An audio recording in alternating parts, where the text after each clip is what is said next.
Good afternoon, class. Today we are going to be discussing the Civil Rights Movement. The Civil Rights Movement is something that, first, when you think about it, you probably go straight to the guy over here to your right, known as Dr. Martin Luther King Jr. He is the one who, obviously, is the I Have a Dream speech, and he is one of your more well-known civil rights activists. However, we know through the activity that we did on Monday that the civil rights wasn't just about whites and blacks. It had a lot more to do with it than that. For instance, there was the Mexican Americans, the Native Americans, and then we even had the fight for women's rights. So the civil rights movement is something. It's not necessarily just the blacks and the whites, but it's the fight for true civil liberties within the American people. American people spanning from any race, who just usually the most widely known era is the white and black issue. So, getting along.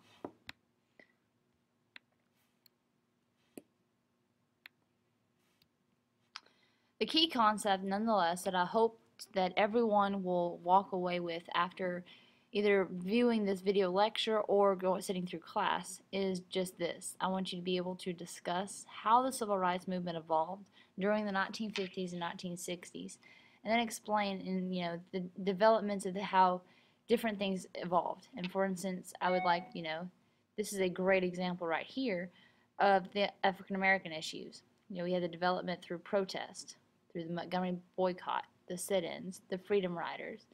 Then over here we had the development through the courts, Brown versus the Board of Education, which overturned Plessy versus Ferguson.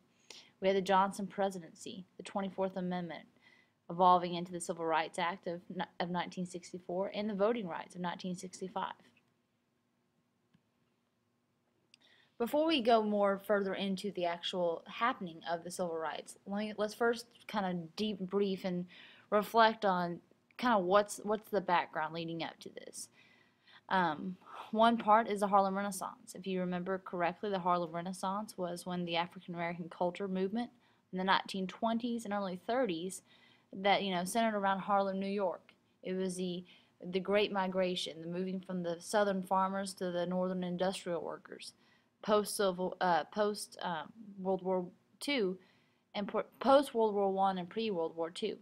During this phenomenon known as the Great Migration, we had hundreds of thousands of African Americans who moved to the economically depressed rural South into this booming northern cities, this booming industry of creating jobs and developing things that people of the time period had never really truly heard of before. As well, when you think Harlem Renaissance, you should be able to automatically, hopefully, in tune to the fact of jazz and blues, the movement of African American popularity. The jazz and the blues within the Harlem Renaissance really opened the opportunities up for African Americans to be successful in entertainment industry and do things other than just simply work on a farm or do what the typical stereotype was. So you have these famous singers and songwriters such as Bessie Smith, Fats Walker, and Duke Ellington. The Harlem Renaissance also pushed this opening for African American authors to mainstream into magazines, publishing, building houses, constructing clubs such as the Cotton Club. Harlem itself was attracted, new white New Yorkers to seek out Harlem for the nightlife. It engaged this new identity of entertainment, of this quick rhythm, allowing truly this was kind of a period where your whites and your blacks started to intermix in the common ground of music.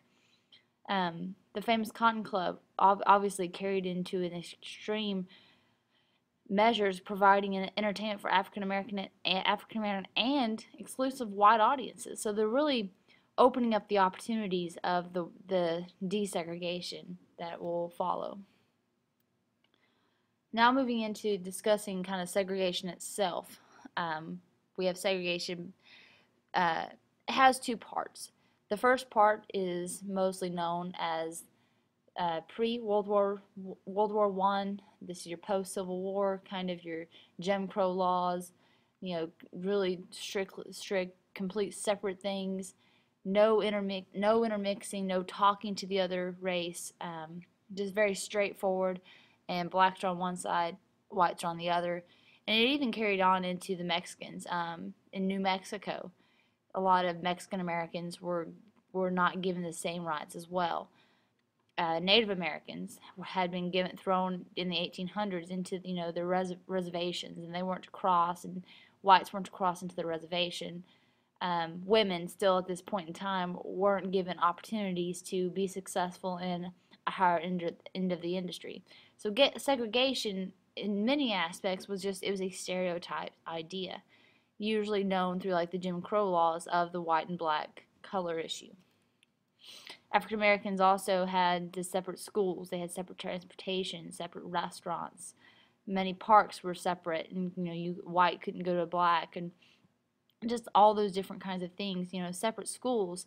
Since since I'm from White Oak, I do know the history of the two schools that were known. There was a Shiloh schoolhouse on the north end of town, and then you had the other school, which was in the center of town. One was nicer than the other. Or City had one behind the baseball fields. So I've been told. So you have all these schools, even just around here, that we do know had separate schoolhouses. Transportation was different, and railroad cars, because we're talking 1800s still. They were, certain railroad cars were allowed for the blacks, and whites had different ones. And then when you start having buses, transportation, the blacks had to sit in the back, or different things such as that. Restaurants. Many restaurants were white only. Blacks at some could get takeout, but they were not ever allowed in to eat there. The Jim Crow laws from the 1800s lasted for about approximately 75 years, until Plessy versus Ferguson, which basically says they had to be separate but equal. In the late 1800s, African Americans sued, trying to stop this separate seating in railroad cars. Stop the fact that blacks couldn't vote, denial of access to schools and restaurants.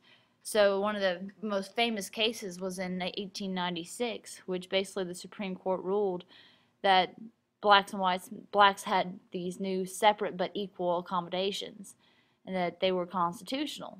In order to protest segregation, African Americans had to then were told they had to have organized sanctions, organized organizations to do so. So W.E.B. Du Bois created the Niagara Movement in 1905 and the National Association of Advanced Colored People, the NAACP, in 1909. So we started having these new organizations that are being developed. 1910, the National Urban League was created to help African Americans make the transition to urban life. This is the example that I gave you about, from Ore City, here we are. If we go to Dallas, the way we give directions is different than the way that they do in Dallas. We would be a fish out of water. So in 1910, the National Urban League was created because they thought the people coming from the South, or the blacks, needed help to mold themselves into this industrial life, this urban living. So that's one of the reasons that organization was developed. That did consist of both African Americans and white citizens. Then in 1942, the Congress of Racial Equality, also known as CORE, was founded to challenge the segregation in public accommodations in the North. CORE is one of the most successful organizations in the fact of how they protested, what they protested on, the choosing of where they did protest was very, very specific and keen to their success. This picture down here at the bottom is a showing of a protest of CORE after the bombings in Birmingham, Alabama. After 1963, the children were killed in the Birmingham bombings after desegregation had approved of the school. Going on with school desegregation, after World War II, the NAACP's campaign for civil rights continued to proceed. This was headed up for desegregation in schools by a guy named Thurgood Marshall. He was a member of the NAACP. He challenged and tried to really overrule these decisions, saying these separate but equal accommodations were not necessarily true. Whites would have textbooks at one point, and then when they were done with them, they would send them on to the black school. Both had textbooks, but obviously the whites was, a little more up to date than the blacks. So you can really see that the separate but equal was not necessarily true. Separate and equal as in they had textbooks, but not equal as in the material itself. He continued this defense, challenging specifically Plessy versus Ferguson. He was arguing that the separate inheritance was unequal. He finally moved to the Supreme Court in the United States and was heard arguments in 5 cases that challenged these elementary and secondary schools within segregation. If you'll take note and star this third point is very important, kind of who Thurgood Marshall was. He was a distinguished lawyer, Supreme Court Justice member, and a supporter of rights for Americans with little voices in government. Primarily in these situations, he was, for the blacks. He was an interesting guy because he himself was African American, and this was not something that was known to happen. Then in May 1954, the Warren Court finally issued the landmark ruling in Brown versus the Board of Education in Topeka, Kansas, that stated Plessy versus Ferguson was unconstitutional. And white Southerners were being, shot down by this. So at the concluding, white Southerners themselves would go to many different lengths to try to stop this. Then in 1955, the opposition in the South grew into massive resistance. The desegregation was ordered, yet most schools themselves, especially in the South, were not willing to conform to this sense. Tactics such as firing employees who showed willingness to seek integration, closing public schools that were talking about desegregating, boycotting public education was very well known. Virtually no schools in the South were desegregated within the first year. It took about the first year or so to truly get the desegregation to actually take off in the South. Even in Virginia, one school closed its public schools because of the desegregation issue. In '57, we had the governor of Little Rock, Arkansas, or governor of Arkansas, had to come into Central High School to admit 9 African American students to enroll in this class. President Eisenhower had to send federal troops to enforce desegregation because it wasn't going to be done otherwise. The event itself led national media. This began to really show the true desire for African Americans to have this sense of education, no matter the standpoint, and to hold true to the desegregating issues. They became known as the Little Rock Nine, and they overcame the problem that some school districts began busing students to schools outside their own neighborhoods, and this went well into the 1970s. As well as during desegregation, we have the KKK we know is growing.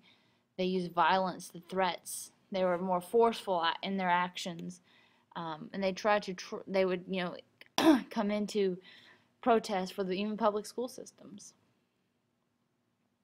The Montgomery bus boycott with Rosa Parks was another huge issue that people will talk about still today, and a lot of people still primarily know about it. It happened in 1955 when she obviously refused to give her seat up on the bus. She came. Dr. Martin Luther King came to her rescue as well as the NAACP. And through her actions, the entire county itself, for approximately a little over a year, actually boycotted all bus systems through the African Americans. This is just some extra information that you can take down, and if you'll hold tight, we will go to the second section of the notes,